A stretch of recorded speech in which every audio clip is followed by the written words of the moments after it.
तरंग 5वा परिच्छेद 8 क्रमांकाचा मिथ्या पदार्थात दोन सत्ता मांडण्याचे कारण. विचारसागर तरंग 5वा परिच्छेद 8 क्रमांकाचा मिथ्या पदार्थात दोन सत्ता मांडण्याचे कारण. बघा, आद्य पाहावे तो एकंदर 4 तरंगाचा विचार करून 5व्या तरंगामध्ये आपण पदार्पण केलेलं आहे. 5व्या तरंगाच्या मागील 7 परिच्छेदामध्ये आपण काय विचार केला तो त्याचं सिंहावलोकन अगदी 2 मिनिटांमध्ये असं. पहिल्या परिच्छेदामध्ये आपण ज्ञेय आणि ध्येय ब्रह्माचा विचार केला. ज्ञेय ब्रह्म कशाला म्हणतात आणि ध्येय ब्रह्म कशाला म्हणतात यातील फरक काय हा विचार आपण बघितला. द्वितीय परिच्छेदामध्ये पूर्व पक्षाने शंका केली द्वैतमत प्रमाण की अद्वैतमत प्रमाण ही मुख्य शंका आहे. आणि पोट शंका म्हणजे वेदगुरूला सत्य मानलं तर द्वैतमत प्रमाण मानावं लागेल आणि वेदगुरूला अविद्यकारी पदार्थाप्रमाणे मिथ्या मानलं तर अद्वैत प्रमाण होईल. पण वेदगुरूला सत्य मानलं तरी अडचण आहे आणि वेदगुरूला मिथ्या मानलं तरी अडचण आहे. वेदगुरूला जर सत्य मानलं तर काय होईल, अद्वैत हानी होऊन द्वैत सिद्धी होईल. आणि वेदगुरूला जर मिथ्या मानलं तर पुरुषार्थ हानी होऊन मृगजळ आणि तृष्णेची निवृत्ती व्हावी ही आपत्ती येईल. म्हणून वेदगुरूला सत्य म्हटलं तरी तुम्हाला म्हणजे प्रतिबंधच आहे आणि वेदगुरूला मिथ्या म्हटलं तरी प्रतिबंध आहे. यालाच आपण शास्त्रीय परिभाषेमध्ये कोणता दोष म्हटलो तो उभयता पाशुरज्जू नावाचा दोष म्हणालो.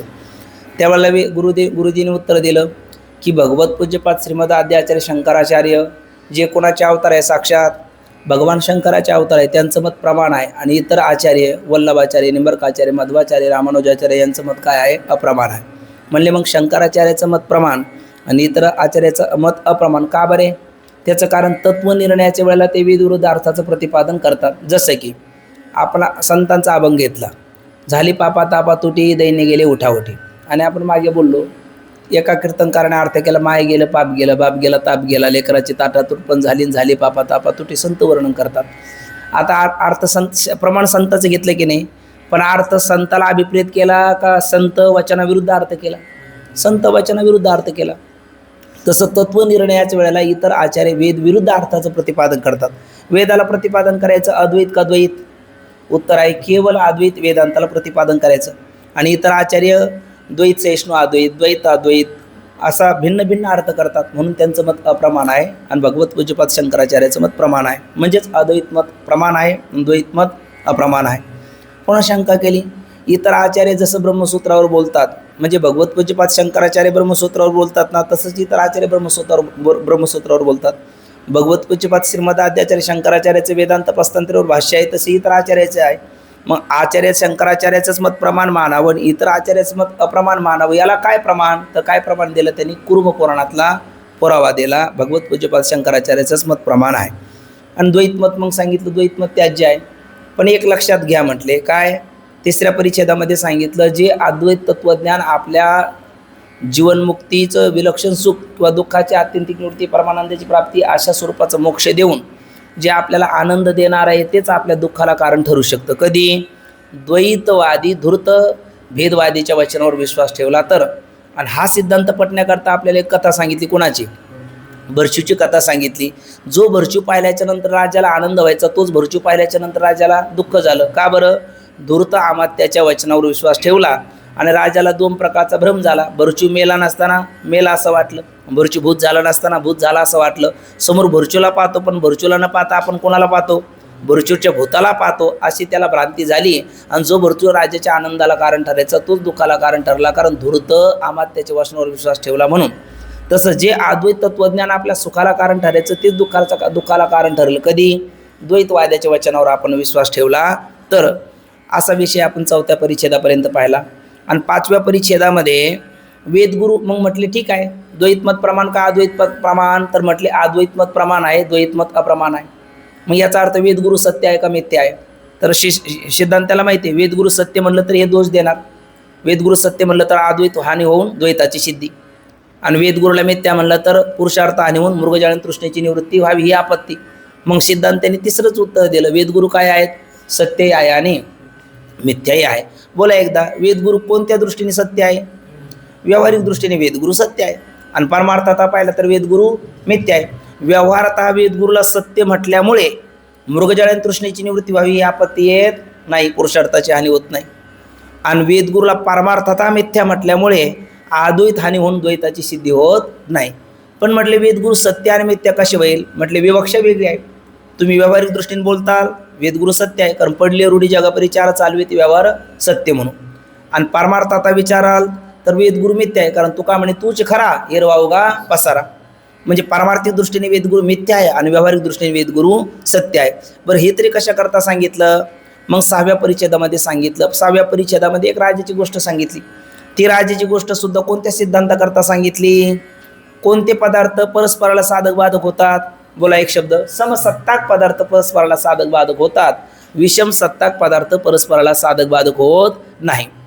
मग राजाला ज्या वेळेला स्वप्नामध्ये आहे त्यावेळेला ज्या वेळेला तो धावा म्हणतो, कोल्याने पाय पकडला, त्यावेळेला भीमासारखी शूरवीर शिपाई नागवी शस्त्र घेऊन राजद्वाराचं रक्षण करतात, ती त्याच्या मदतीला धावून आली का हो? उत्तराही नाही, कारण ती जागृतीतली आहे आणि हा स्वप्नात प्रकार चालू आहे.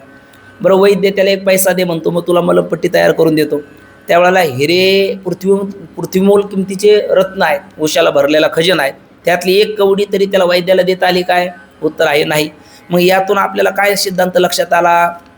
समसत्ताक पदार्थ परस्पराला साधक बाधक होतात, विषम सत्ताक पदार्थ परस्पराला साधक बाधक होत नाही. मग पुढे लगेच सहज विचार आला. का? कोणता विचार आला? सत्ता विचार आला. अशा सत्ता आहे तरी किती आणि कोणत्या? बरं हा सत्ता विचार सुद्धा कोणत्या सिद्धांताकरता सांगितला? मृगजळ याने मिथ्या मृगजळ वेदगुरूला जर मिथ्या मानला आणि त्यांच्यापासून झालेल्या मिथ्या ज्ञानाने संसार निवृत्त होतो असं म्हणाल तर मृगजळाने तृष्णेची निवृत्ती झाली पाहिजे असा पूर्वपक्ष बोलला. तर त्याला म्हटले वेदगुरु मिथ्या आहे, मृगजळ मिथ्या आहे, पण मिथ्या वेदगुरूपासून झालेल्या मिथ्या ज्ञानाने हा संसार निवृत्त होईल, पण मृगजळाने तृष्णेची निवृत्ती होणार नाही, कारण तुझा दृष्टांत कसा आहे? विषम आहे. कारण का? तर मृगजळ कोणत्या सत्तेतलं? बोला. मृगजळ प्रातिभाषिक सत्तेतलं आहे आणि वेदगुरु व्यावहारिक सत्तेतले. मग ते विषम सत्ताक का समसत्ताक? विषम सत्ताक आहे. आणि विषम सत्ताक पदार्थ परस्पराला साधक बाधक होतात का समसत्ताक होतात? समसत्ताक होतात. म्हणून सत्ता किती सांगितल्या आपल्याला? मग 3 सांगितल्या. आता बोला, ज्याचा कशानेच बाध होत नाही त्याची सत्ता पारमार्थिक आहे ना, म्हणजे किती कालात बाध होत नाही? 3 कालात बाध होत नाही. त्रैकाल बाध्यत्वम सत्यत्वम सच्चेत न बाध्यत सत्यत्वम बाध राहित्यम. 3 कालात ज्याचा बाध होत नाही त्याला सत्य म्हणतात. सत्य तू विठ्ठला कागहा दावेला जगदाकार. 3 कालात परमात्म्याचा बाध होत नाही, म्हणून परमात्मा सद्रूप आहे ना. परमात्मा सत्य संकल्पाचा दाता नारायण सद्रूप परमात्मा आहे, सुखरूप परमात्मा आहे, आनंदरूप परमात्मा आहे, सच्चिदानंद घन पंढरीये परिपूर्ण असं परमात्म्याच्या बद्दल बोललेलं आहे की नाही. परमात्मा सद्रूप आहे, म्हणून परमात्म्याची सत्ता कोणती? ब्रह्माची सत्ता कोणती? मग पारमार्थिक सत्ता आहे. का? त्याचा 3 कालात बाध होत नाही. आणि ज्याचा ब्रह्मज्ञानाशिवाय दुसरा कशानेच बाध होत नाही, ब्रह्मज्ञानानेच बाध होतो, त्या व्यावहारिक पदार्थाची व्यावहारिक सत्ता आहे. आणि ज्याचा ब्रह्मज्ञाना वाचूनही बाध होतो त्याची प्रातिभाषिक सत्ता आहे. मग शुक्तीवरचं रजत, स्थानवरचा पुरुष, रज्जूवरचा सर्प हे मिथ्या ठरण्याकरता तत्वमसी महावाक्याचा उपदेश लागतो का? नाही. शुक्तीवरचं रजत कशाने मिथ्या ठरतं? शुक्तीच्या ज्ञानाने. रज्जूवरचा सर्प रज्जूच्या ज्ञानाने, स्थानवरचा पुरुष स्थानूच्या ज्ञानाने, आणि स्वप्न अवस्थांतराने आहे ना. ते अवस्थांतर झालं का मिथ्या ठरतं, म्हणून त्याची आपण प्रातिभाषिक सत्ता म्हटलो. ज्ञानांतर झालं का मिथ्या ठरतं, त्याची व्यावहारिक सत्ता म्हटलो. आणि अवस्थांतर होऊ दे नाही तर ज्ञानांतर होऊ दे, जी निरंतर आहे, ज्याच्यात कुठलंच अंतर पडत नाही, त्याची पारमार्थिक सत्ता म्हटलो. मग ईश्वर सृष्ट प्राणाचा धर्म आहे कोण? तृष्णा. तृष्णा कोणाचा धर्म आहे? ईश्वर सृष्ट प्राणाचा धर्म आहे. म्हणजे तृष्णा कोणत्या सत्तेतली आली? व्यावहारिक सत्तेतली. कोणत्या सृष्टीतली आली? ईश सृष्टीतली आहे ना. आणि मृगजळ कोणत्या सत्तेतलं आलं? प्रातिभाषिक सत्तेतलं. कोणत्या सृष्टीतलं? जीवसृष्टीतलं. म्हणून त्यांची सत्ता भिन्न का एक सत्ता झाली? तृष्णेची आणि मृगजळाची भिन्न. मग भिन्न सत्ता असल्यामुळे मृगजळ जरी मिथ्या आहे आणि वेदगुरु पारमार्थिक दृष्टीने मिथ्या आहे, तरी वेदगुरूपासून झालेल्या ज्ञानाने संसार निवृत्त होईल का मृगजळ आणि तृष्णा निवृत्त होईल? वेदगुरूपासून झालेल्या मिथ्या ज्ञानाने संसार निवृत्त होईल, कारण ते समसत्ताक आहेत. संसार आणि वेदगुरू एकाच सत्तेतले आहे, त्यामुळे त्यांच्यापासून झालेल्या ज्ञानापासून संसार निवृत्त होईल. पण मृगजळापासून कोण निवृत्त होणार नाही? तृष्णा निवृत्त होणार नाही, कारण तृष्णा आहे जीवसृष्टीतली, आपलं क्षमा करा, ईश्वर सृष्टीतली, आणि मृगजळ आहे जीवसृष्टीतलं. तृष्णा आहे प्रातिभाषिक सत्तेतली आणि मृगजळ आहे, नाही माझं चुकलं, तृष्णा आहे व्यावहारिक सत्तेतली आणि मृगजळ आहे प्रातिभाषिक सत्तेतलं. म्हणून मृगजळाने तृष्णेची निवृत्ती होणार नाही, कारण ते विषम सत्ता काय? तुझा दृष्टांतच विषम आहे, हे त्याच्या गोष्ट लक्षात आली. आणि मग ही गोष्ट लक्षात आल्याच्या नंतर पुन्हा त्यांनी शंका केली. काय शंका केली होती काल? श्लोकार्धेन प्रवक्ष्यामि यदुक्तम ग्रंथकोटिभिः ब्रह्मसत्यम जगन मिथ्या जीव ब्रह्मैव नापरा. ब्रह्म सत्य आहे, जगत मिथ्या आहे. मग जगत जर मिथ्या आहे तर मिथ्या जगतात दोन सत्ता कशाला करता, अशी काय होती शंका होती. जगत जर मिथ्या आहे तर मिथ्या जगतामध्ये किती सत्ता करू नका. दोन सत्ता करण्याचं काय कारण आहे. मिथ्या पदार्थात दोन सत्ता. अहो काल आपण वाक्य बोललो ना, शेवटी अर्धमात्राला आगवेन पुत्र उत्सव म्हणणे ते व्याकरणा. एक अर्धमात्रा जर कमी करता आले ना तर व्याकरणातले जे पंडित आहे त्यांना पुत्र झाल्याचा आनंद होतो. जसं ग्रस्ती आश्रमातल्या पुरुषाला तो म्हणतो ना, स्वस्मिन पुत्रा कथमेषु सर्व लक्षण लक्षिता पुत्र हिनश्य मे राज्यम सर्वम दुःखाय कल्पते. आणि एखाद्या ग्रस्ती व्यक्तीला पुत्र झाल्याच्या नंतर किती आनंद होतो, जावे त्याच्या वंशात तेव्हा कळे. हे काय ब्रह्मचार्याला कळणारी गोष्ट नाही, पण आनंद होतो. मग तितका आनंद होतो कोणाला, व्याकरणातल्या पंडिताला. कधी एक अर्ध मात्र कमी करता आली तर. आणि आम्ही तर तुमची एक सत्ता कमी करायला लागलो. मिथ्या पदार्थात तुम्ही एक तर प्रातिभाषिकच म्हणा किंवा व्यावहारिकच म्हणा, दोन दोन सत्ता करण्याची काय गरज काय, अशी काय शंका.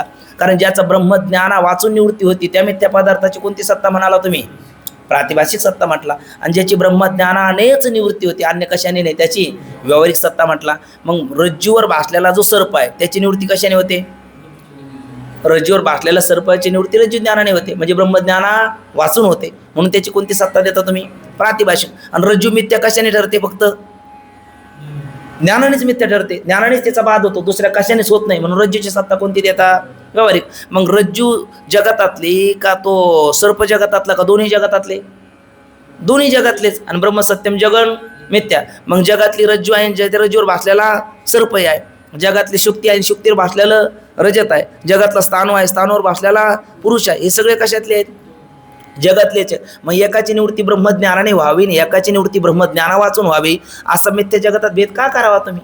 दोन्ही काय करा, एकच सत्ता. रज्जू असेल, रज्जूवर भासलेला सर्प असेल, दोघाला एक तर काय म्हणा व्यावहारिकच म्हणा किंवा प्रातिभाषिक म्हणा. मिथ्या पदार्थात दोन दोन सत्ता करण्याची आवश्यकता नाही असं कोणाला वाटतं, पूर्व पक्षाला वाटतं, शिष्याला वाटतं. पण गुरुदेव म्हणतात बाबा रे, असं जरी तुला वाटलं तरी मिथ्या पदार्थात आम्ही ज्या दोन सत्ता केलेले ते निष्कारण नाही, सकारण आहे, विनाकारण नाही, त्याच्या पाठीमागे कारण आहे. खरं तर वेदांताला आता तुम्ही बोला, आपल्या आतापर्यंतच्या संस्कारावरून बोला. आपण वेदांत संप्रदायात वावरतो, आपल्या कळत नकळत आपल्या पिढीजात आपल्याला हे संस्कार आहे. मग आपण जर आता विचार केला, आता आळंदीला आल्यापासून आपण जे कीर्तन प्रवचन ऐकतो त्यातून आपल्या अंतःकरणाची झालेली जी धारणा आहे त्यानुसार जर आपण विचार केला तर वेदांताला संताला जगत सांगायचं का जगत अधिष्ठान ब्रह्म सांगायचं, ब्रह्म सांगायचं. सत्ता सांगायचं का सद्रूप परमात्मा सांगायचा, सद्रूप परमात्मा सांगायचा. सत्ता सांगायचंच नाही, सत्ता विचार हा वेदांताचा विचार नाही. सद्रूप ब्रह्म जाणून घेणं हा वेदांताचा विचार आहे ना, हा विचार आहे. पण तरी सुद्धा सत्ता का सांगतात, कारण सत्ता विचारा वाचून सद्रूप ब्रह्म कळत नाही म्हणून सत्ता सांगायच्या. का सत्ता करता सत्ता सांगतात, दृष्टांत करता दृष्टांत असतो का सिद्धांत करता दृष्टांत असतो, सिद्धांत करता दृष्टांत असतो. कारण दृष्टांत हा उभय परिचित असतो आणि सिद्धांत वक्त्याला परिचित असतो, श्रोत्याला अपरिचित असतो. मग श्रोत्याला अपरिचित असणारा सिद्धांत श्रोत्याच्या गळी उतरण्याकरता उभय परिचित दृष्टांत दिला जातो. म्हणून आम्हाला सत्ता सांगायचीच नाही, आम्हाला सद्रूप ब्रह्म सांगायचं. पण ते सद्रूप ब्रह्म सत्तारा विचारा वाचून कळत नाही म्हणून आम्ही सत्ता सांगितल्या. तो म्हणतो हो बरोबर आहे, पण तीन कशाला, शिष्य शंका काय आहे, तीन शंका. सत्ता कशाला, दोन सत्तेवर काम भागत असताना तीन सत्ता कशाला सांगता. तर म्हणले लोकसमजुतीचा स्वीकार करून आम्ही किती सत्ता सांगितलेल्या आहेत. खरं सद्रूप ब्रह्म सांगायचं, ते सद्रूप ब्रह्म कळण्याकरता शास्त्र विचारात दोन सत्ता आहे. आणि लोक व्यवहारामध्ये काही पदार्थाला सत्य म्हणतात आणि काही पदार्थाला मिथ्य म्हणतात. मग त्या लोकसमजुतीचा स्वीकार करून एक सत्ता वाढवली, तिचं नाव आहे व्यावहारिक सत्ता. शास्त्रीय विचारात सद्रूप ब्रह्म त्याची सत्ता बोला, पारमार्थिक सत्ता. ते सद्रूप ब्रह्म कळण्याकरता रज्जू सर्पाकार भास येले जगडंबर. मग त्या रज्जूवर भासलेल्या सर्पाची सत्ता प्रातिभाषिक सत्ता. लोक रज्जूवर भासलेल्या सर्पाला मिथ्या म्हणतात पण रज्जूला सत्य म्हणतात. मग ते ज्याला ज्याला लोक सत्य म्हणतात त्याची आम्हाला एक सत्ता द्यावी लागली, व्यावहारिक सत्ता. जागृतीला काय म्हणतात, सत्य म्हणतात म्हणून त्याची व्यावहारिक सत्ता. स्वप्नाला मिथ्या म्हणतात म्हणून त्याची प्रातिभाषिक सत्ता. आणि आदेश सुषुप्तीला त्रैकालबाधित सत्य म्हणतात प्राज्ञ या रूपाने, म्हणून त्याची कोणती सत्ता देतो आम्ही, पारमार्थिक सत्ता. तो म्हटला अहो हे सगळं खरं झालं. लोकसमजुतीचं लोक काय, लोक तैसा ओक धरिता धरवेना पतित पावना देवराय. लोक काय करतात, लोक कसं तरी वागू देतात का. लोकांनी रामाला नाव ठेवलं नाही का, कृष्णाला नाव ठेवलं नाही का, ज्ञानोबाला नाव ठेवलं नाही. लोक कसंच जगू देत नाही. लोक तैसा ओक धरिता धरवेना. लोक काय लग्न करू जाता म्हणते हा म्हाताला, न करिता म्हणती न पुसक, बहु बोल जाता म्हणते हा वाचाळ, न बोलता म्हणती गर्विष्ठ. अजून आठवलं सांगा त्यातले वचन, खूप गोड वचन आहे महाराजांचे. न बोलता म्हणती गर्विष्ठ. सतत एखाद्याच्या घरी गेला तर मग त्याने आमची उंबरे झिजवली, आणि नाही गेला तर म्हणतील निष्ठुर. लोक काय करतात, लोक कसंच वागू देत नाही. म्हणून लोकमाताचा विचार करावा का मनुष्यानं लोकमान्य व्हावं का भगवत मान्य संत मान्य व्हावं? भगवत मान्य संत मान्य व्हावं. लोक आज डोकर घेतात, उद्या पायाखाली तोडवतात. यूज अँड थ्रो आंग्ल भाषेतले शब्द, म्हणजे उपयोगाला पडतो. तर कपाला बघा, कप असतो ना हातातला, त्याला किती लोक प्रेमाने पकडतात. असा इकून धरणार कुठपर्यंत? त्याच्यात दूध किंवा चहा आहे तोपर्यंत. दूध किंवा चहा पिऊन झाला, खाली टाकला का त्याला नुसता खाली टाकत नाही, तुम्ही बारकाईने बघा, त्याच्यावर पाय देतात बुटाचा, आणि टाचा असा हे करतात त्याला, मग टाकून देतात. असा विचार आहे. लोक समजू त्याच्यात तुम्ही शास्त्रकाराने तरी कशाला स्वीकार करता? मग सत्ता किती सांगितल्या पाहिजे? 2. मग तुम्ही 3 सत्ता सांगता का? तर त्याला म्हणतात, बाबा रे, आम्ही मागं कालच बोललो, आपण दुःख किती प्रकार पाहिले आपण काल, साधारण 3 प्रकार पाहिले. दारिद्र्याचं दुःख कोणाला म्हटलं होतं आपण? शेवटी गरीबाला. स्वैराचाराचं दुःख पाप्याला. आणि जन्ममरणाचं दुःख अज्ञानाला. मग दारिद्र्याचं दुःख घालवण्याकरता धन मिळवावं, कसं? कणाकणाने. स्वैराचाराचं दुःख घालवण्याकरता पुण्य मिळवावं, कसं? तिळातिळाने. जन्ममरणाचं दुःख घालवण्याकरता ज्ञान मिळवावं, कसं? प्रक्रियात्मक ज्ञान मिळवावं. कारण सगळ्या अगदी सकल दुःखाचं मूळ कारण पाहिलं तर कोण आहे? आत्मस्वरूपाचं अज्ञान. दुसऱ्या तरंगात गेलं आपल्याला. सगळ्या दुःख राहतात कुठं? शरीरात. मग सगळ्या दुःखाचं कारण कोण? शरीर. शरीराचं कारण पाप पुण्याचं कारण धर्माचं कारण अनुकूल प्रतिकूल ज्ञान. अनुकूल प्रतिकूल ज्ञानाला कारण रागद्वेषाला कारण भेदज्ञानाला कारण आत्मस्वरूपाचं अज्ञान. नाही अज्ञान वाचून मुळे आहे. मग हे अज्ञान जर गेलं तर जन्म परंपरा राहणारच नाही. त्याला म्हणतात निमित्त अपाय. निमित्त कशी आपी अपाय, कारण नाशात कार्य नाशा. मग असा विचार असल्यामुळे एक नियमच करून टाकला आम्ही आता. जे ज्याच्या अज्ञानाने भासतं ते त्याच्याच ज्ञानाने निवृत्त होतं. काय नियम आहे आमचा? जे ज्याच्या अज्ञानाने भासतं ते त्याच्या ज्ञानाने निवृत्त होतं. आता इकडे बघा, जगत आणि रजत. काय?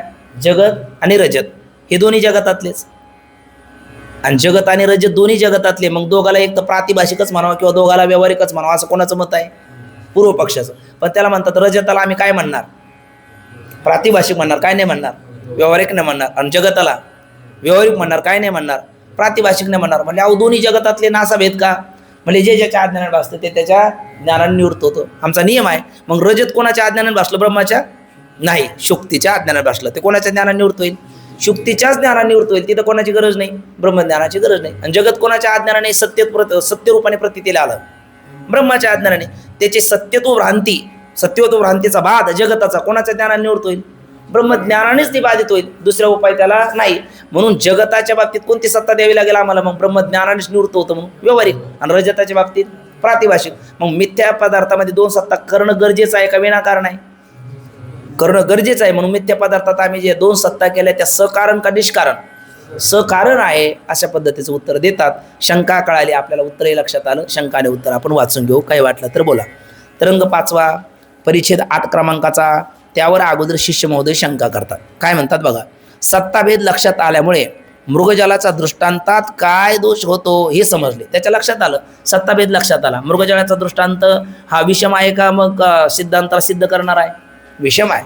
कारण मृगजळ कोणत्या सत्तेतला आहे? प्रातिभाषिक सत्तेतला आहे. आणि वेदगुरु व्यावहारिक सत्तेतले आहे. मग ते समसत्ता का विषम सत्ता? विषम सत्ता काय? म्हणून मृगजळ आणि तृष्णेची निवृत्ती होईल का? होणार नाही. मृगजळ कोणत्या सत्तेतलं? प्रातिभाषिक सत्तेतलं. तृष्णा व्यावहारिक सत्तेतली. ते कसे आहेत? विषम सत्ता काय? म्हणून मृगजळ आणि तृष्णेची निवृत्ती होणार नाही. भले मृगजळ मिथ्या नाही आहे, वेदगुरु पारमार्थिक दृष्ट्या मिथ्या नाही आहे, तरी एका मिथ्याची निवृत्ती होईल का? मग तृष्णा सुद्धा पारमार्थिक दृष्टीने मिथ्या नाही का? तृष्णाही पारमार्थिक दृष्टीने मिथ्या, मृगजळही मिथ्या. मग मृगजळ मिथ्या तृष्णा निवृत्त झाली पाहिजे. होईल का? का होणार नाही? ते विषम सत्ता काय? जरी मिथ्या असले तरी ते विषम सत्ता काय? आणि वेदगुरूपासून झालेल्या ज्ञानाने संसार निवृत्त होईल का? बोला ना. हो, होईल का बरं? संसार मिथ्या नाही का? आहे. वेदगुरु मिथ्या नाही का? आहे. त्यांच्यापासून झालेलं ज्ञान मिथ्या नाही का? मग त्यांच्यात का बरं निवर्त भाव सिद्ध होईल का? होईल. समसत्ता काय? उत्तर ते समसत्ता काय? आणि मृगजळ आणि तृष्णा जरी तृष्णा आणि मृगजळ जरी मिथ्या असले तरी ते विषम सत्ता का असल्यामुळे त्यांच्यामध्ये निवर्त भाव होणार नाही. हे मला आपल्या कृपेने चांगलं लक्षात आलं. पण आता माझी शंका काय आहे? मिथ्या पदार्थात तुम्ही 2 सत्ता का करता? काय बोलतो बघा. सत्ताभेद लक्षात आल्यामुळे मृगजळाच्या दृष्टांतात काय दोष होतो हे समजले. परंतु दुसरी शंका अशी येते की ब्रह्माहून सर्व पदार्थ कसे आहेत? मिथ्या असता, म्हणजे ब्रह्मसत्यम जगन मिथ्या. मग जगतातला रज्जू सुद्धा बोला ना तेवढं मिथ्या, आणि रज्जूवर भासलेला सर्प सुद्धा मिथ्या. मग सगळंच मिथ्या असताना त्या मिथ्या पदार्थात काहीचा कशाने बाध व्हावा? ब्रह्मज्ञानानेच बाध व्हावा आहे ना. काहीचा म्हणजे रज्जूचा कशाने बाध व्हावा? ब्रह्मज्ञानानेच बाध व्हावा. आणि काहींचा म्हणजे रज्जूवर भासलेल्या सर्पाचा कशाने बाध व्हावा? ब्रह्मज्ञाना वाचून रज्जूच्या ज्ञानाने बाध व्हावा. असा भेद का असावा ते काही समजत नाही. श्रीगुरु त्याचं उत्तर देतात, मिथ्या पदार्थात दोन सत्ता मानण्याचे कारण. श्रीगुरु म्हणतात, आमच्या दृष्टीने, आमच्या म्हणजे आमची दृष्टी कोणती आहे? पारमार्थिक दृष्टी का व्यावहारिक दृष्टी का प्रातिभाषिक दृष्टी? आमची पारमार्थिक दृष्टी. आमच्या दृष्टीने कोणती सत्ता? पारमार्थिक सत्ता. आमच्या दृष्टीने तत्वता किती सत्ता?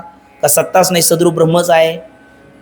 आमच्या दृष्टीने सत्ताच नाही, सद्रूप ब्रह्मच आहे. आमच्या दृष्टीने सत्ता अनेक असेल तर मग सत्ता धन्याची की जी बायबा. आमच्या दृष्टीने बोलायचं झालं तर एकच सत्ता, किंवा आमच्या दृष्टीने सद्रूप ब्रह्मच आहे. तुका म्हणे तुची खरा येरवा उगा पसारा. सत्य तू बोलून गेलो आपण, सत्य तू विठ्ठल. आमच्या दृष्टीने विचार असतील तर आम्हाला सद्रूप ब्रह्म सांगायचं, सत्ता विचार सांगायचा नाही. पण का सांगतो आम्ही?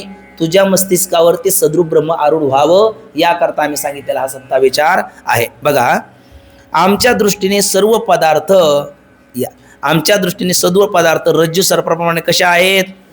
तेवढं बोला पटकन. आमच्या दृष्टीने सर्व पदार्थ रज्जू सर्पाप्रमाणे कसे आहेत? सत्य का मिथ्या? तेवढं एक शब्द योग्य पर्याय निवडायला काय हरकत आहे? आल्या आमच्या दृष्टीने रज्जू सर्पाप्रमाणे सगळे पदार्थ सत्य का मिथ्या? तेवढं बोला ना. रज्जू सर्प, हां बस एवढं झालं. म्हणजे मागचं जरी आपण इतक्या वेळ उशीर जरी झाला तरी आपण बरोबर रूळवर गाडी आहे एवढं लक्षात आलं. काय? रज्जू सर्पाप्रमाणे आमच्या दृष्टीने सगळे पदार्थ काय आहेत? मिथ्या आहेत. सगळं मिथ्या का ब्रह्म सुद्धा मिथ्या? सगळं जग मिथ्या का ब्रह्म पण मिथ्या? जग मिथ्या, ब्रह्म सत्य. झालं. मग आता काय अडचण नाही. आता लक्ष द्या. आता 8वा परिच्छेद काढा. बघा, मिथ्या पदार्थात दोन सत्ता मानण्याचे कारण. श्री गुरु, आमच्या दृष्टीने सर्व पदार्थ रज्जू सर्पाप्रमाणे काय आहेत? मिथ्या आहे. सर्व पदार्थ म्हणजे जशी ते सर्प मिथ्या आहे ना, तशी रज्जू ही मिथ्याच आहे. जसं काय स्वप्न मिथ्या आहे तसं जागृती देखील मिथ्याच आहे. आमच्या दृष्टीने सगळंच मिथ्या आहे. ब्रह्मा अतिरिक्त सर्व मिथ्या आहे. त्यात भेद मुळीच नाही. त्याच्यामध्ये व्यावहारिक आणि प्रातिभाषिक हा आमच्या दृष्टीने भेद आहे का? बोला ना. हा भ्रमिष्ठ पुरुषाला कळण्याकरता भेद स्वीकारला का आमच्या दृष्टीने वास्तव भेद आहे? भ्रमिष्ठ पुरुषाला कळण्याकरता हा भेद स्वीकारलेला आहे. आमच्या दृष्टीने वास्तव भेद नाही. आमच्या दृष्टीने जसं स्वप्न तसं जागृती. यथा स्वप्न प्रपंचूपी महिमा विजृंभिता तथा जागृत प्रपंचूपी महिमा विजृंभिता. अरे आमच्या दृष्टीने स्वप्न जसे मिथ्या आहे तशी जागृती सुद्धा मिथ्याच आहे. आमच्या दृष्टीने संसार करणं हा जसा भ्रम आहे तसा परमार्थ करणं हा सुद्धा काय आहे? डचकता का? बोला ना. आमच्या दृष्टीने संसार करणं हा जसा भ्रम आहे तसा परमार्थ करणं हा सुद्धा काय आहे? मोकळ्यापणाने बोला ना. भ्रम आहे, घाबरू नका. पंचदशी देणार पुढच्या वर्षी आहे ना. आपण जरा दचकतो, परमार्थ करणं भ्रम कसं म्हणायचं आहे ना. पण आमच्या दृष्टीने संसार करणं हा जसा भ्रम आहे तसं परमार्थ करणं हा सुद्धा काय आहे? भ्रमच आहे. मग संसार करणारे भ्रमिष्ठ का परमार्थ करणारे भ्रमिष्ठ? दोघंही भ्रमिष्ठ. गावाकडे राहणारे भ्रमिष्ठ का आळंदीत येणारे भ्रमिष्ठ? दोघंही भ्रमिष्ठ. संस्थेत प्रवेश घेणारे भ्रमिष्ठ का संस्थेत प्रवेश न घेणारे भ्रमिष्ठ? दोघंही भ्रमिष्ठ आहे ना. मग तुम्हाला संस्थेत प्रवेश घ्यायचा कशाला, आनंदीत यायचं कशाला? दोघंही भ्रमिष्ठ आहे. पण फरक आहे, एकाचा विसंवादी भ्रम आहे आणि एकाचा संवादी भ्रम आहे. काय काय? एक विसंवादी भ्रम आहे आणि एक संवादी भ्रम आहे. म्हणून पंचदशीमध्ये श्लोक आहे, आपल्याला पुढच्या वर्षी येणार. दीपप्रभा मणिभ्रांती, दीपप्रभा मणिभ्रांती विसंवादी भ्रम उच्यते. मणिप्रभा मणिभ्रांती संवादी भ्रम उच्यते. दिव्याच्या प्रभेवर रत्नाचा भ्रम होणं हा विसंवादी भ्रम आहे, आणि रत्नाच्या प्रभेवर रत्नाचा भ्रम होणं हा संवादी भ्रम आहे. तसं परमार्थ करणं हाही भ्रम आहे, संसार करणं हाही भ्रम आहे. पण परमार्थ करणं हा संवादी भ्रम आहे आणि प्रपंच करणं हा विसंवादी भ्रम आहे. म्हणून प्रपंचाच्या बाबतीत म्हणतात, यया फळ ना चुंबिता फूल ना तुरुंबिता. जे काही पडलं सुद्धा ते रुकच्या. हुंगण्याकरता फूल नाही, खाण्याकरता फळ नाही, बसण्याकरता सावली नाही. असं जायफळ मायफळ वायफळ निर्फळ असं कोण आहे? संसार. आणि परमार्थामध्ये आहे. बघा तुम्ही 4 वर्ष आपण आळंदीला आलो ना, लगेच घरचे गावातले म्हणतात, काय भेटलं तुम्हाला इतके वर्ष राहून? काय भेटलं तुम्हाला इतके वर्ष राहून? काय करता तुम्ही इतके वर्ष झाले? संसारात एखादा करून करून पर मरणाच्या दारात टेकला, त्याला कोणी म्हणलं काय झालं, काय भेटलं तुम्हाला इतकं वर्ष संसार करून? चुकून विचारत नाही का बरं? त्याला माहिती आहे त्यात भेटतच नसतं काही त्याच्यात काही लाभच नाही हे सगळ्याला माहिती आहे. त्याच्यामुळे त्याला कोणीच विचारत नाही. पण याच्यात लाभ आहे म्हणून इथे प्रत्येक जण विचारतात, तुम्हाला काय लाभ झाला? मग तुका म्हणे होता ठेवा तो या भावा सापडला. आपल्याला सांगता येतं की इथे लाभच लाभ आहे, फक्त घेईल त्याचा बोध, न घेईल त्याची गांडेपण, असं महाराज म्हणतात. म्हणजे इथं लाभ आहे.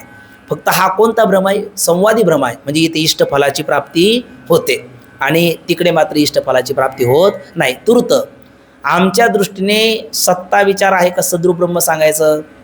सद्रूप ब्रह्म सांगायचं. आम्हाला सत्ता सांगायच्या का नाही? तरी आम्ही मिथ्या पदार्थात किती सत्ता सांगतो? 2 सत्ता सांगतो. ह्या निष्कारण का सकारण?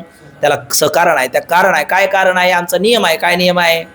वा, जे ज्याच्या अज्ञानाने भासतं ते त्याच्याच ज्ञानाने निवृत्त होतं. मग रजत कल्पना कोणाच्या अज्ञानाने? शुक्तीच्या अज्ञानाने. तिथे कोण उपयोगाचं नाही? ब्रह्मज्ञान उपयोगाचं नाही. जगत कल्पना कोणाच्या अज्ञानाने? ब्रह्माच्या अज्ञानाने. तिथे कोणाचं ज्ञान उपयोगाचं नाही? शुक्तीचं ज्ञान उपयोगाचं नाही. तिथे कोणतं ज्ञान लागेल? ब्रह्मज्ञान लागेल. मग मिथ्या पदार्थात आम्ही 2 सत्ता केल्या, त्या निष्कारण कसं कारण का केल्याच पाहिजे आहे ना, का त्या तशाच ठेवल्या पाहिजे?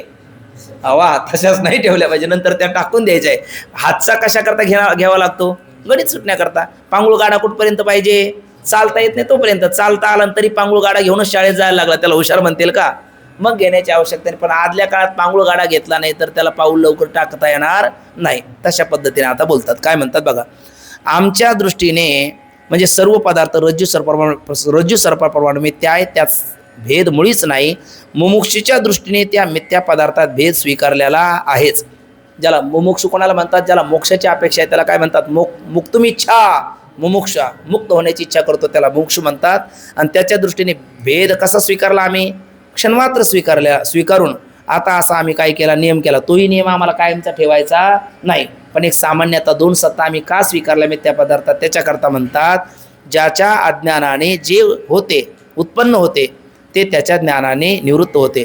ज्याच्या अज्ञानाने म्हणजे शुक्तीच्या अज्ञानाने जे उत्पन्न होते म्हणजे रजत उत्पन्न होते ते त्याच्याच ज्ञानाने म्हणजे शुक्तीच्या ज्ञानाने निवृत्त होते. म्हणून त्या रजताची सत्ता प्रातिभासिक सत्ता. आणि ज्याच्या अज्ञानाने म्हणजे ब्रह्माच्या अज्ञानाने जे उत्पन्न होते म्हणजे जे जगत उत्पन्न होते सत्यत्वाने आपल्याला प्रतीतीला येते ते जगताचा विषयी सत्यत्व भ्रांती त्याच्याच ज्ञानाने निवृत्त होते म्हणजे ब्रह्माच्या ज्ञानाने निवृत्त होते. म्हणून त्या जगताची कोणती सत्ता? तर उत्तर आहे व्यावहारिक सत्ता. ठीक ना? बघा, जसे उदाहरण देतात, शुक्तीच्या अज्ञानाने रजत उत्पन्न होते आणि तिच्याच म्हणजेच शुक्तीच्याच ज्ञानाने ते रजत काय होते? निवृत्त होते. तसेच ब्रह्माच्या अज्ञानाने अहंकारादी जगत काय होते? उत्पन्न होते. उत्पन्न होऊन कसे वाढते? पुन्हा सत्यही वाढते. आणि ब्रह्माच्या ज्ञानानेच ते काय होते? निवृत्त होते. म्हणजे त्यांची अप्रतीती होते का बाद निश्चय होतो? ब्रह्मज्ञान झाल्याच्या नंतर जगताची अप्रतीती होते का बाद निश्चय होतो? बाद निश्चय होतो, अप्रतीती होत नाही. कुठपर्यंत जगत दिसतच राहील. बरोबर आहे. आत्म्याचा आणि अहंकाराचा आध्यासिक तादात्म्य संबंध आहे तोपर्यंत ज्ञानी जरी असलं तरी त्याला जगत दिसेलच. मग ज्ञानी मारुती बाबा आहेत, आपले डॉक्टर बाबा आहेत, त्यांनाही जगत दिसतं ना आपल्यालाही जगत दिसतं. दुःख कोण भोगतो? आपण का ते? आपण दुःख भोगतो, कारण त्यांनाही प्रतीती आहे ना आपल्याला प्रतीती आहे. मग प्रतीती जर दोघाला आहे तर एकाला दुःख होत नाही, एकाला दुःख भोगावं लागतं. याचं कारण काय? त्यांची जगताबद्दल कोणती भ्रांती निवृत्त झाली? ब्रह्मज्ञानाने सत्यत्व भ्रांती निवृत्त झाली. आणि आपली पडली रूढी जगापरिचार चालवी ती व्यवहार सत्य म्हणून रज्जूवरचा सर्प दिसला म्हणून बिघडलं का सत्य वाचला म्हणून बिघडलं? मृगजळ जाऊ द्या, मृगजळ आपल्याला दिसतं का हरणाला दिसतं? दोघांनाही दिसतं. आणि कोण मरतं? उर फुटून मरतं. का बरे? सत्य मानतं म्हणून. आणि आपण ग्लासभर पाण्यात तृप्त होतो मिथ्या मानतो म्हणून. तसंच आहे.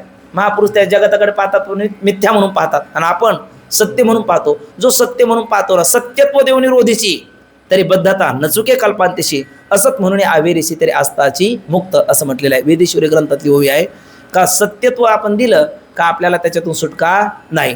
आणि ब्रह्मज्ञान काय करतं? ब्रह्मज्ञान जगताची निवृत्ती करतं का जगताबद्दलच्या सत्यत्व भ्रांतीची निवृत्ती करतं?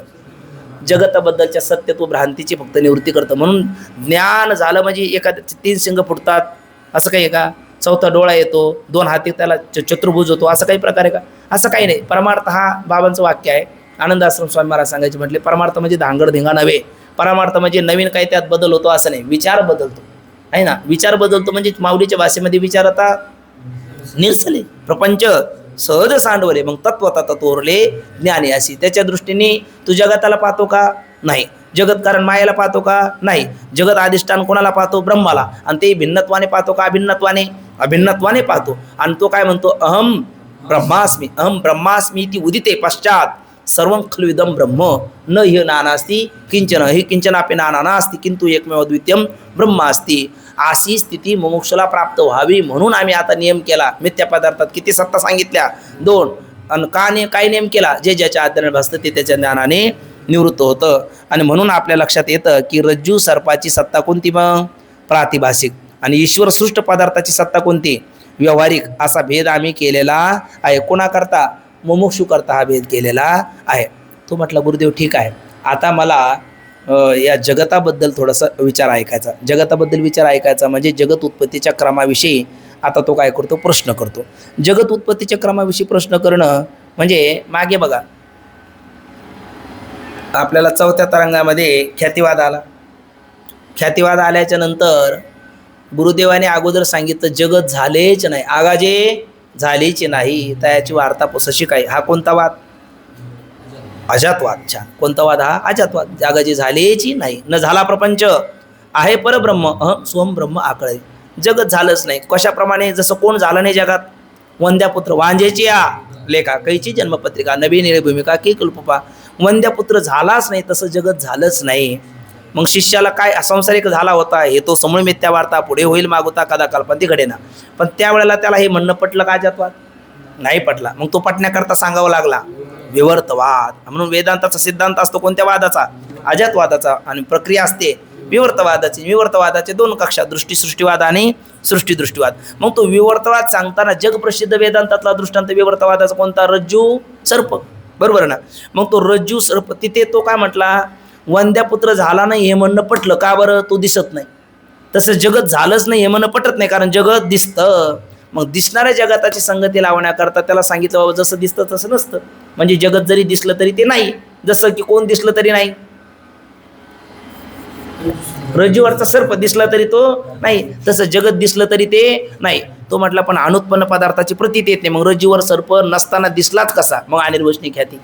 मग सगळा ख्यातिवाद सांगितला आणि अनिर्वचनीय ख्यातीने पटवून दिलं की रज्जूचं सामान्य स्वरूपाचं ज्ञान, विशेष स्वरूपाचं अज्ञान, आणि त्या अज्ञानामुळे तो अज्ञान सुद्धा कसं? त्रिगुणात्मक. रजगुणाची क्रिया, तमगुणाचा पदार्थ, सत्वगुणाचं ज्ञान, अशी संगती सांगितली की नाही? तसं जगत झालंच नाही हे म्हणणं तुमचं जरी खरं आहे, पण दिसतं की नाही आता? मग दिसणारं जगत हे कसं उत्पन्न झालं याची संगती ऐकावी अशी इच्छा आहे. असा आता हा शिष्य बोलतो 9व्या परिच्छेदामध्ये जगत उत्पत्तीच्या क्रमाविषयी प्रश्न आणि त्याचं उत्तर. जगत झालं नाही खरं आहे, पण दिसतं की नाही? मग दिसणाऱ्या अनुत्पन्न पदार्थाची प्रतीती येते का? उत्तर आहे नाही. वंद्यपुत्र अनुत्पन्न का उत्पन्न? अनुत्पन्न आहे, म्हणून तो कधी दिसला नाही. तसं जगत अनुत्पन्न असेल तर दिसू नाही. दिसतं त्या अर्थी ते अनुत्पन्न नाही, ते उत्पन्न झालं. मग कारणाशिवाय कार्य होत नाही. मग त्याचं कार्य कसं? त्याचं कारण कोण? उपादान कारण कोण? निमित्त कारण कोण? सहकारी कारण कोण? अन्यथा सिद्ध कारण कोण? कसंही जगत उत्पन्न झालं असं मला ऐकायची इच्छा आहे. गुरुदेव त्याला म्हणतात बाबा रे अजातवादाच्या दृष्टीने पाहिलं तर न झाला प्रपंच.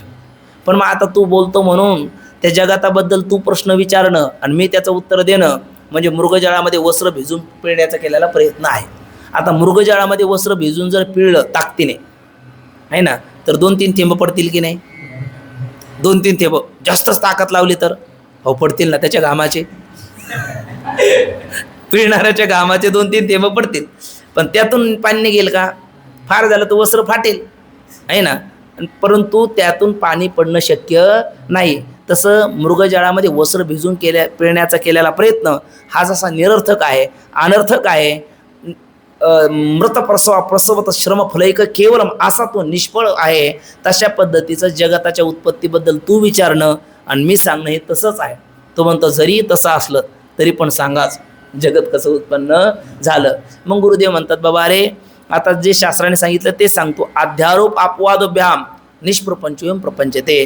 तर अध्यारोप अपवादाच्या भूमिकेमध्ये छांदोग्य उपनिषदामध्ये 3 भूतापासून, नंतर तैत्तरीयामध्ये 5 भूतापासून आणि ऐतऱ्यामध्ये क्रमा वाचून हे जगत उत्पन्न झालं असं सांगितलेलं आहे, असं गुरुदेव त्याला बोलतात. बघा हा 9वा परिच्छेदाचा आशय बोललो, पंक्ती वाचूया.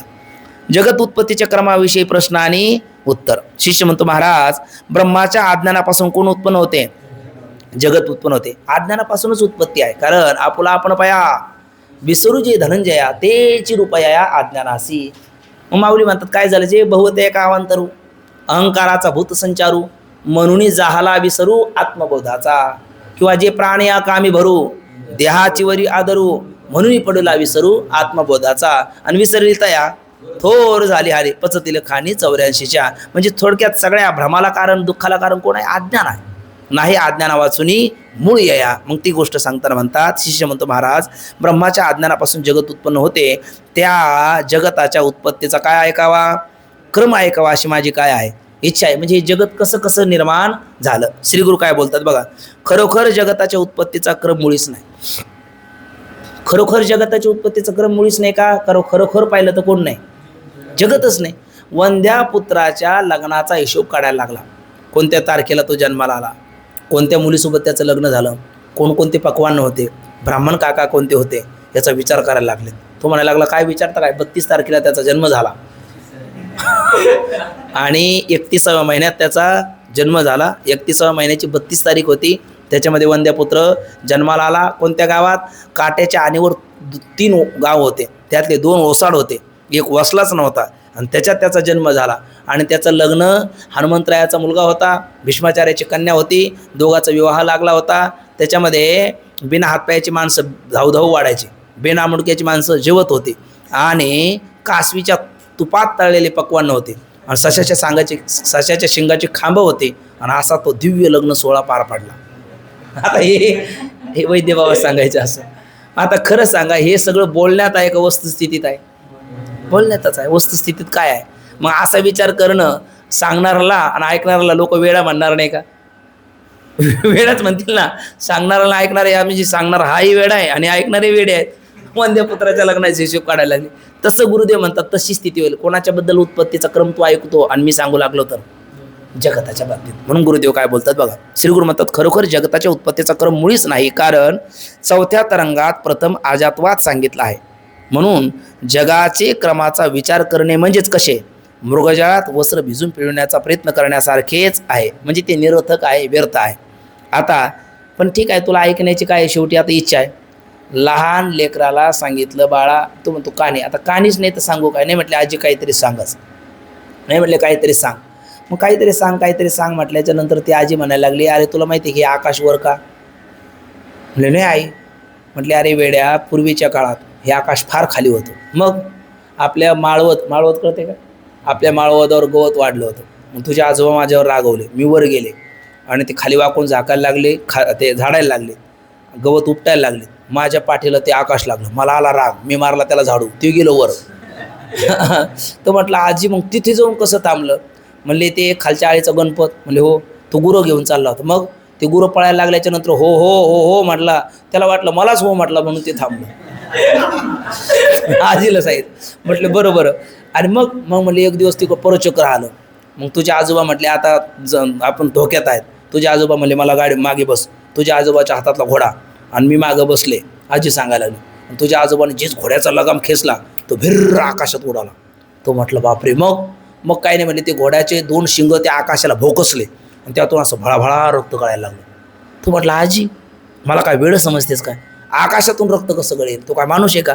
म्हणजे मूर्खा, घोडा उडाला कसा कबूल केला? घोड्याला पंख असतात का? नाही. उडण्याकरता कोण लागतात? पंख लागतात. घोड्याला पंख नाही, पंख कबूल केले. घोडा उडणं शक्य नाही, उडाला कबूल केला. घोड्याला शिंग नसते, शिंगर कबूल केलं. मग आता भळभळ रक्त गळायला लागले, मान्य कर. पहिलंच मान्य करायचं नाही, पहिलं मान्य केलं ना, आता हे मान्यच केलं पाहिजे. तसं जगत झालं नाही, हात खरं सिद्धांत आहे. म्हणजे मग जगत ते मायेपासून अमुकच होईल. आता ते पहिलं मान्य केलं तर पुढचं मान्यच करावं लागतं. तसं पहिलं जगत झालंच नाही, पण आता संगती सांगणं हे ती दाईची कथा आहे ना, धात्रीची, तशा पद्धतीचं माझं सांगणं तुझं ऐकणं हे तसा प्रकार होणार आहे असं गुरुदेव सांगतात.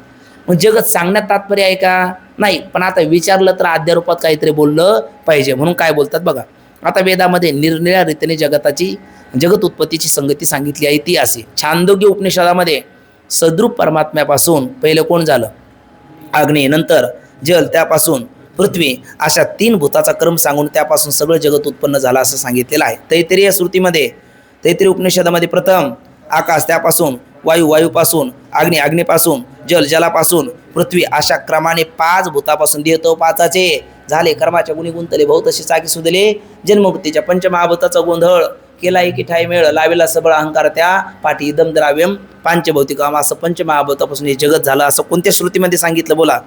तैत्तिरीय उपनिषदामध्ये पंचमहाभूतापासून जगाची उत्पत्ती सांगितली. आणि ऐत्र्यामध्ये तर मात्र परमेश्वर क्रमापासून एकदम जगताचे काय करतो, उत्पत्ती करतो. जसं स्वप्न हे क्रमा वाचून अचानक उत्पन्न होतं, तसे ऐत्री उपनिषदामध्ये क्रमा वाचून हे जगत उत्पन्न होते असे सांगितले आहेत.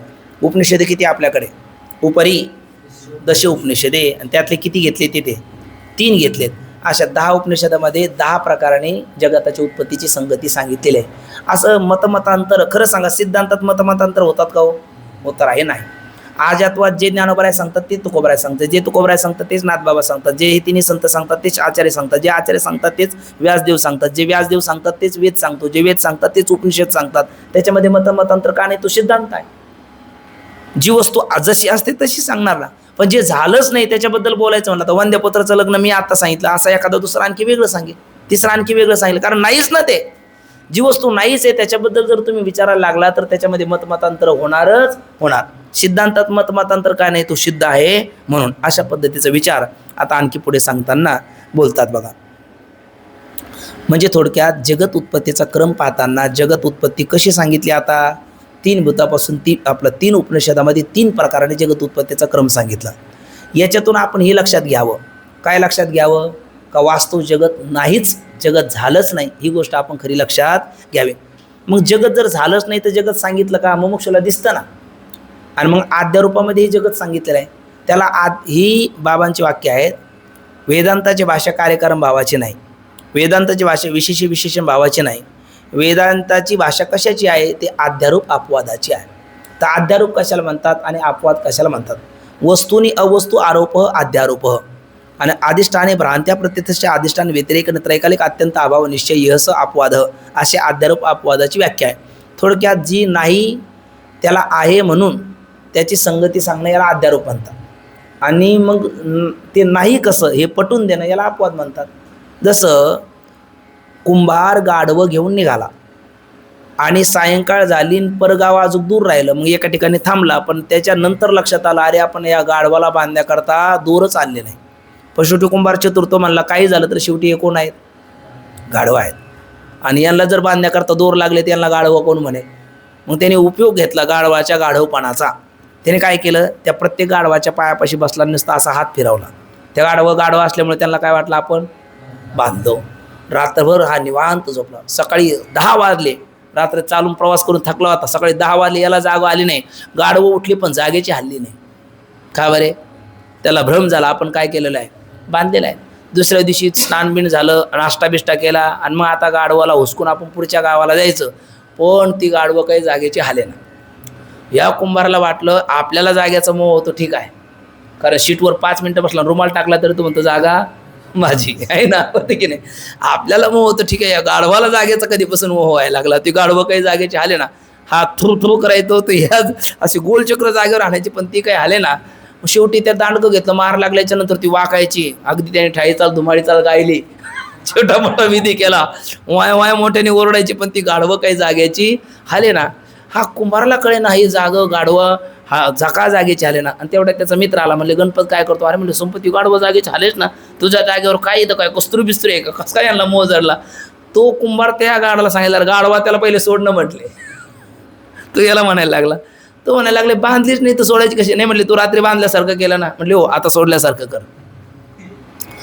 त्यांनी रात्री असा हात फिरवला होता, सकाळी असा हात फिरवला, जीव गाढवानी टॉपचा गिर टाकला. 4 महिने झाले मागे वळून पाहिलं नाही.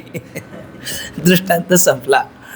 त्या गाढवाला बांधल्यासारखं केलं म्हणून सोडल्यासारखं करावं लागलं.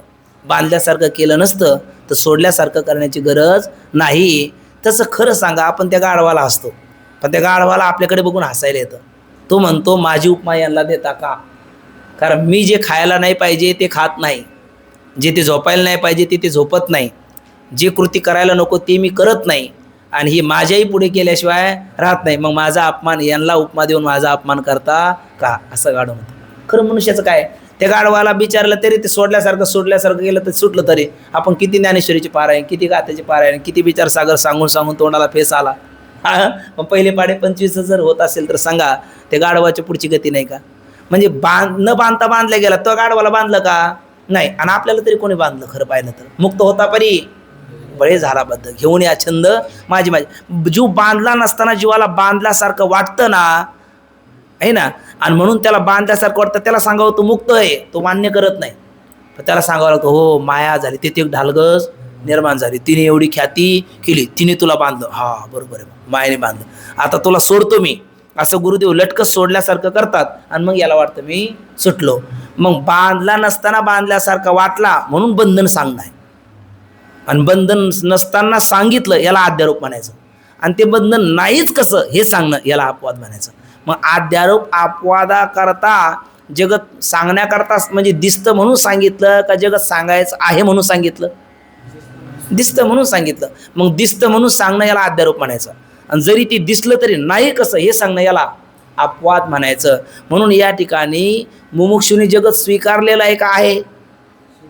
मुमुक्षुनी जगत स्वीकारलेलं आहे, आणि स्वीकारलेलं जगत नाही कसं हे सांगण्याकरता मग जगत सांगण्यात तात्पर्य नाही उपनिषदाचं. मुमुक्षुने स्वीकारलेल्या जगताचा निषेध व्हावा, त्याची अद्वैत बोधामध्ये स्थिती व्हावी, याच्याकरता हे जगत सांगितलेलं आहे असं गुरुदेव पुढं बोलतात. असे आपल्या लक्षात आला. पंक्ती थोड्याशा वेगात वाचून घेऊ, काय वाटलं तर मात्र बोला. जगत उत्पत्तीविषयी श्रुती वाक्याचे तात्पर्य. जगत उत्पत्तीच्या निरनिराळ्या प्रकारावरून जगत कसं आहे बोला? मिथ्या आहे. बोलत चला थोडंसं. जगत कसं आहे? मिथ्या आहे. बरं जाऊ दे, आपल्याला नाही वाटत पण मिथ्या म्हणायला आता हरकत काय? आता विचारसागर आपण शिकतो म्हटल्याच्या नंतर आपण जगताला मिथ्या म्हणायला भीता कामा नाही. विचारसागराचा मूळ विशेष आहे ब्रह्मसत्यम जगन मिथ्या, जीव ब्रह्मविना अपरा. आणि विचारसागराच्या पाठात जर आपण हे बोलायला घाबरलो तर आपण जगात मग लोकाला काय सांगणार? त्यामुळे घाबरायचं नाही. बरं वस्तुस्थिती नाही काही. जगत कोणत्या संताने आपल्याला जगत सत्य सांगितलं? तुकोबराच्या अभंग आपण घेतो, तुकोबराने जगत सत्य सांगितलं का?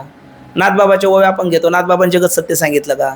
माऊली आपल्याला म्हणतात की नाही, जे जे देखणे सकळे ते स्वप्नेचे मृगजळ. माऊली कोणतं मृगजळ म्हणतात जगाताला? स्वप्नातलं मृगजळ. स्वप्न खरं का खोटं? खोटं. आणि स्वप्नातलं मृगजळ म्हणजे स्वप्नातलं स्वप्न, ते किती खोटं? तितकं हे जगत काय आहे? खोटं आहे. आणि त्या माऊलीच्या आळंदीत आपण राहतो, त्या माऊलीची ज्ञानेश्वरी कळण्याकरता आपण विचारसागर शिकतो. मग त्याकरता आपण जगाताला काय म्हणायला पाहिजे? मिथ्या. मग आता मग तरी तुम्ही असं कच खाता, बोलत नाही लवकर आहे ना. म्हणून ब्रह्म कसं आहे? म्हणून ब्रह्म कसं आहे? सत्य आहे, जगत मिथ्या आहे. बघा, जगत उत्पत्तीविषयी श्रुती वाक्याचे तात्पर्य. जगत उत्पत्तीच्या निरनिराळ्या प्रकारावरून जगत कसं आहे? मिथ्या आहे असे सिद्ध होते. जगत म्हणून काही सत्य पदार्थ असतात तर त्याची उत्पत्ती परस्पर विरुद्ध अशा अनेक प्रकाराने म्हणजे वरच 3 प्रकार सांगा. छांदोग्य उपनिषदामध्ये किती भूतापासून जगत सांगितलं? 3 भूतापासून. तैत्तिरीय उपनिषदामध्ये 5 भूतापासून. आयतेऱ्यामध्ये क्रमा वाचून म्हणजे जगताची उत्पत्तीची बद्दल 1 वाक्यात आहे का भिन्न वाक्यात आहे? भिन्न वाक्यात आहे. म्हणून बघा, परस्पर विरुद्ध अशा अनेक प्रकाराने सांगितलेलं आहे. इथं तर नाही. ज्ञानोबरायाच्या 13वा अध्याय ज्ञानेश्वरी ते आपल्याला अजून नाही यावर्षी, पुढच्या वर्षी असेल. 13व्या अध्यायामध्ये ज्ञानोबरायांनी काळवाद, यदृच्छवाद, नियतिवाद, प्रकृतिवाद, स्वभाववाद असे अनेक वाद जगाबद्दल सांगितलेले आहे. म्हणजे जगत उत्पत्ती एक प्रकाराने कुठेच सांगितलेली नाही, कारण तत्वता जगत झालंच नाही. म्हणून म्हणतात जगत म्हणून काही सत्य पदार्थ असतात तर त्याची उत्पत्ती परस्पर विरुद्ध अशा अनेक प्रकाराने सांगितली नसती. ज्या अर्थी अनेक प्रकारे जगत उत्पत्ती कोण सांगतो? वेद सांगतो. त्या अर्थी जगत उत्पत्तीच्या प्रतिपादनामध्ये वेदाचे तात्पर्य आहे का हो? नाही. मग तात्पर्य कशात आहे? वक्तुरीच्या तात्पर्य जाणलं पाहिजे. मनुष्याला तात्पर्य नाही कळाला ना तर अर्थाचा अनर्थ व्यवहारात सुद्धा होतो. आपण काल परवाच मागे बोललो. सोनूबाईला सासूबाई म्हटली पापड घ्या आणि भाजीत बस, पाहुण्याला लवकर जेव घालायचं. तिने पिठलं भाकरी केली आणि ताटातही वाढली. आणि कुठे तिने सांगितलं मी काय इकडे भाजीच्या रानात येऊन बसली. मग ती भाजीच्या रानात जाऊन बस असं सांगितलं होतं का तिला? नाही. पण ती बसली का नाही? काय जाणलं नाही म्हणून? तात्पर्य जाणलं नाही म्हणून. मग इथं तात्पर्य जर आपण जाणून घेतलं नाही तर अर्थाचा अनर्थ होतो व्यवहारात सुद्धा आणि प्रपंचात सुद्धा. म्हणजे प्रपंच आणि व्यवहार 2 आहेत. मग मी म्हणतो तरी तुम्ही हो म्हणता, लक्ष आहे ना. थोडं बारकावे नाही, थोडंसं सूक्ष्मतेने व्यवहारात सुद्धा आणि प्रपंचात सुद्धा. हे बोलणं माझं चुकलं ना, मग तुम्हाला नाही तुम्हाला चुकलं म्हणावं कसं? असं काही नाही ना. चुकलं तर चुकलं. व्यवहारात सुद्धा आणि परमार्थात सुद्धा तात्पर्य जर जाणलं नाही तर अर्थाचा काय होतो? अनर्थ होतो. मग तात्पर्य काय आहे तर मुमुक्षुने ठळक अक्षरात सांगतात. श्रुतीमध्ये नाना प्रकारच्या उपनिषदामध्ये नाना प्रकारच्या स्थानी जगत उत्पत्तीच्या नानात्व प्रतिपादनामध्ये जगत उत्पन्न झालं हे सांगण्यात तात्पर्य नसून तात्पर्य आहे कशात? तर मुमुक्षुने स्वीकारलेल्या जगताचा निषेध करून मुमुक्षूस काय व्हावा? अद्वैत बोध व्हावा हे श्रुतीवाक्याचे काय आहे? तात्पर्य आहे. आणि म्हणून ब्रह्मस्वरूपावर मिथ्या जगताचा काय केलेला आहे? आरोप केला आहे. त्या आरोपालाच काय म्हणतात? अध्यारोप. याच दृष्टांत देतात. विनोदाकरिता एकाने शोभेचा दारूचा हत्ती केला. हत्ती केला आणि हत्ती पेटवण्याच्या वेळी त्याचे कानवट सोंड वाकडी आहे असे त्याच्या असे त्यास दिसले, तरी तो ती हत्ती उडविणारा माणूस ते नीट करण्याचा प्रयत्न करत नाही. ते बघा दीपावली किंवा आणखी नाना प्रकारचे सण असतात, मनोरंजनाकरता शोभेच्या दारीच हत्ती करतात आणि त्याचा पेटवण्याच्या अगोदर त्याला लक्षात आलं का जरा एक कान जरा मोठा झाला आणि एक कान जरा वाकडा झाला, सोंड थोडीशी जरा अजून सरळ पाहिजे होते. पण मग ते सरळ करण्याच्या भानगडीत तो पडतो का, तो म्हणतो वाकडा झाला काय झालं काय, शेवटी काय करायचं आहे, पेटून द्यायचं आहे. तसं जगत 3 भूतापासून झालं काय, 2 भूतापासून झालं काय, क्रमवाचून झालं काय, नाही झालं काय. उलट आम्हाला जगत सांगण्यात तात्पर्य जगत पेटूनच द्यायचं आहे. म्हणजे जगत काय ठरवायचं आहे, मिथ्या ठरवायचं काहीच आहे. मग ठरवायचं असं का म्हणतात, आपल्याला तो सत्य वाटतं म्हणून जगत मिथ्या ठरवायचं. म्हणून जगत प्रतिपादनामध्ये श्रुतीचा तात्पर्य आहे का जगत झालंच नाही हे सांगण्यात तात्पर्य आहे. जगत झालंच नाही हे सांगण्यामध्ये तात्पर्य आहे. कारण हत्ती सुंदर करण्याचा त्याचा उद्देश नसून पेटून देण्याचाच उद्देश होता. त्याप्रमाणे अद्वैत ब्रह्मज्ञानास प्रतिबंध कोण करतं, हे जगत करते. त्याचा अपवाद म्हणजे निराश करण्याकरिता प्रथम जगताचा काय केलेला आहे, आरोप, त्यालाच कंसात काय म्हणतात, अध्यारोप केला.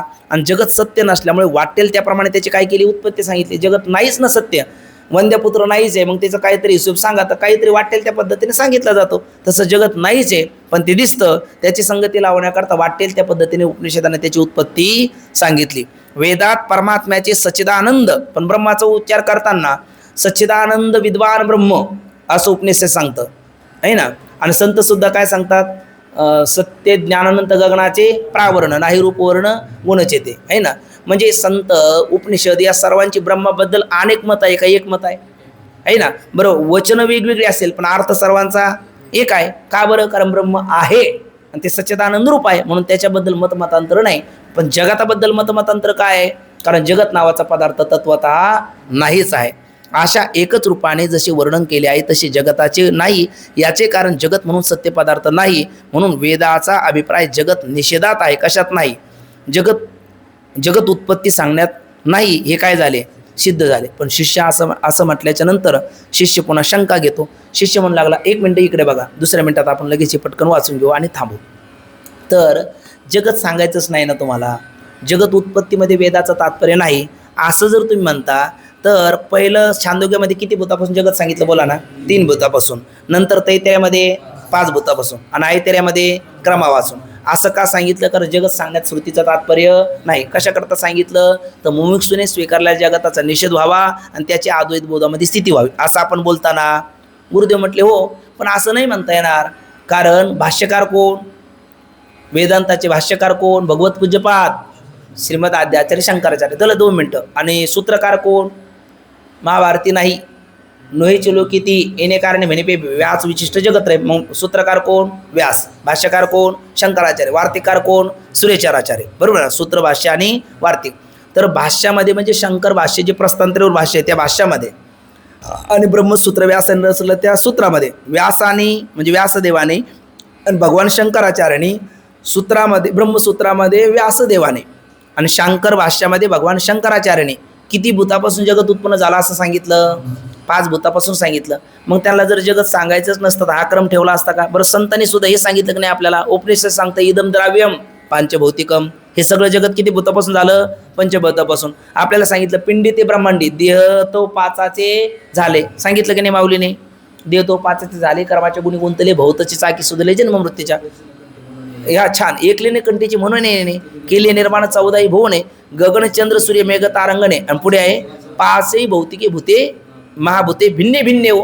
हे म्हणताना तिथे सुद्धा किती भूतापासून सांगितलं, 5 भूतापासून सांगितलं. मग जर जगत सांगायचंच नसतं तर सगळ्यांनी एक कर्म का ठेवला असता, अशी काही शिष्याची आता शंका.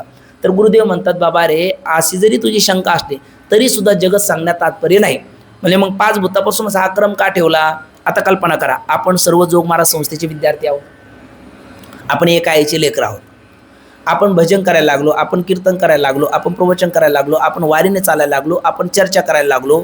आपल्यात काय आपले मतभेद झाले तरी ठीक आहे, पण 4 लोक आपल्या बघकडे बघून आचरण करायला लागलेत. आपण आता 10-12 जण आहोत आणि 50 लोक आपला आचार घेणारे किंवा 500 लोक आपला आदर्श घेणारे आहेत.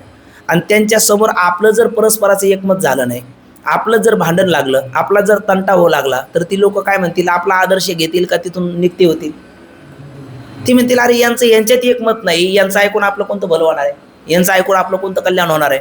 म्हणून आपले मतभेद परस्परात असले तरी ते आपल्या आपल्यात असले पाहिजे. 4 लोकात गेल्याच्या नंतर आपले मतभेद लोकांसमोर येतात, खरं तर नसावेच, पण असले तरी आपले मतभेद आपल्यात.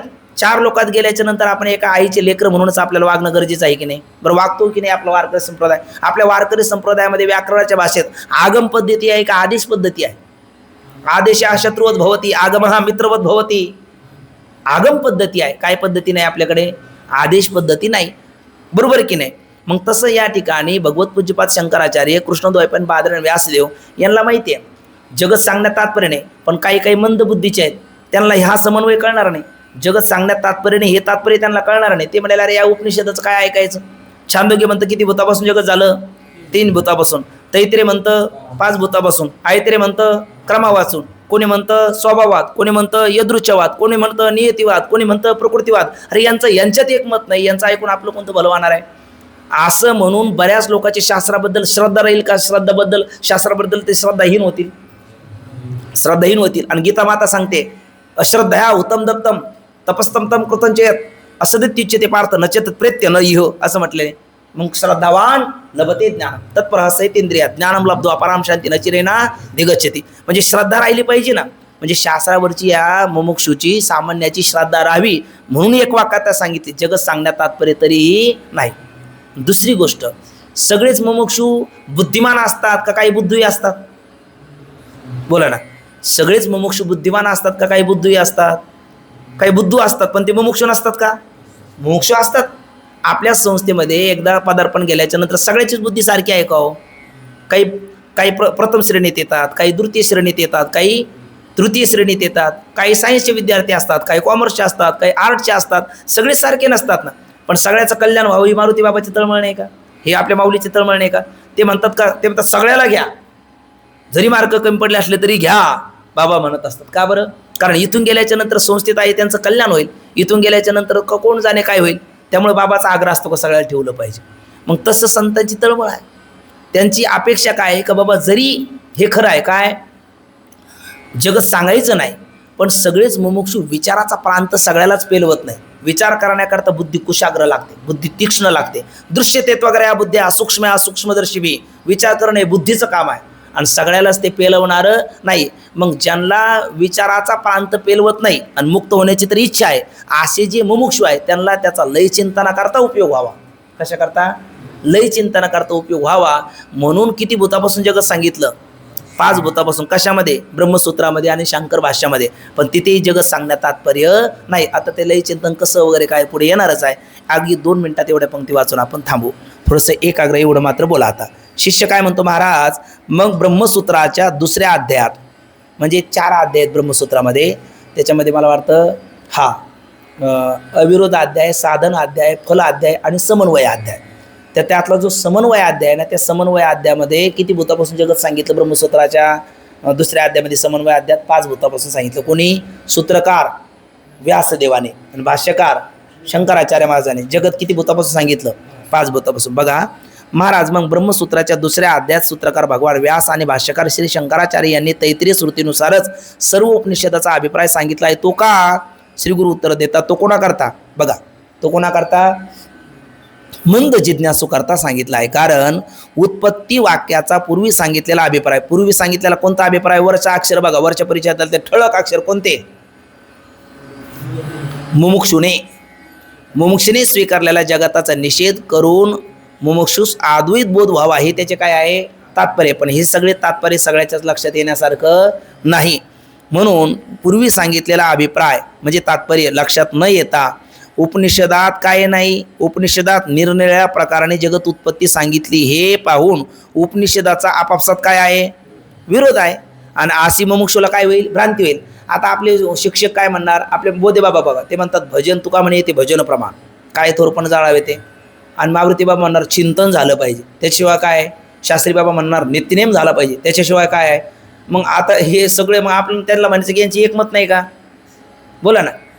एक एक जण एक एक भूमिका घेऊन आपली सर्वांगीण तयारी करून घेतात.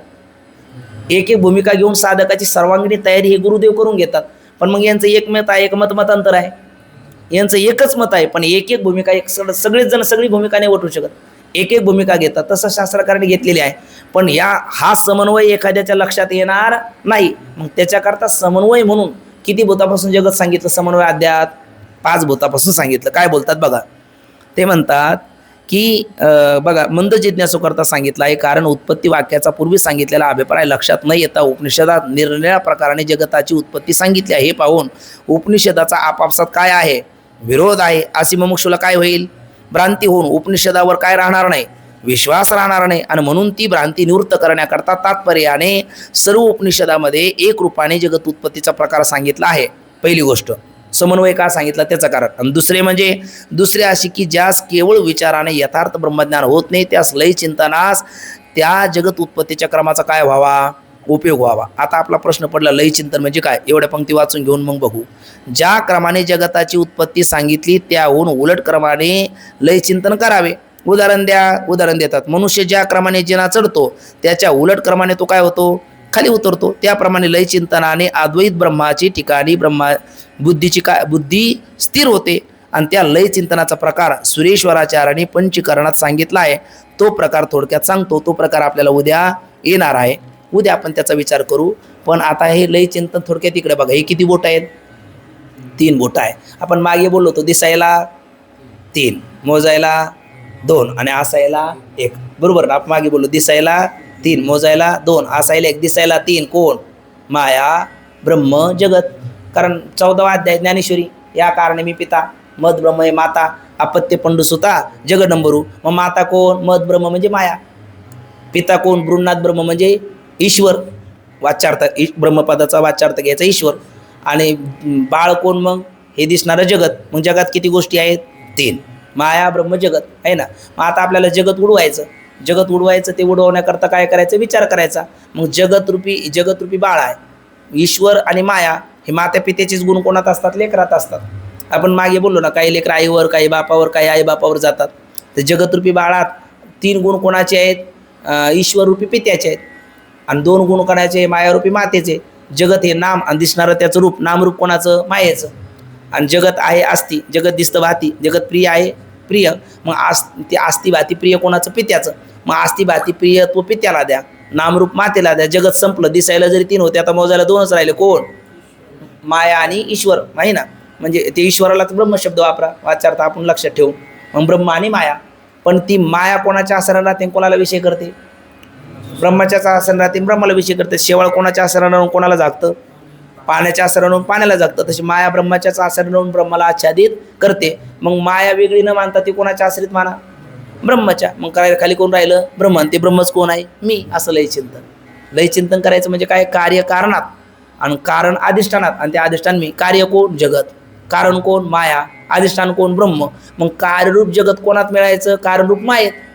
कारणरूप माया कोणात लीन करायची? अधिष्ठान ब्रह्मात. आणि ते अधिष्ठान ब्रह्म कोण आहे? मी आहे. अशा पद्धतीचा लय चिंतनाकरता उपयोग व्हावा म्हणून हा जगताचा क्रम सांगितलेला आहे. जगत सांगण्यात तात्पर्य नाही. ठीक ना?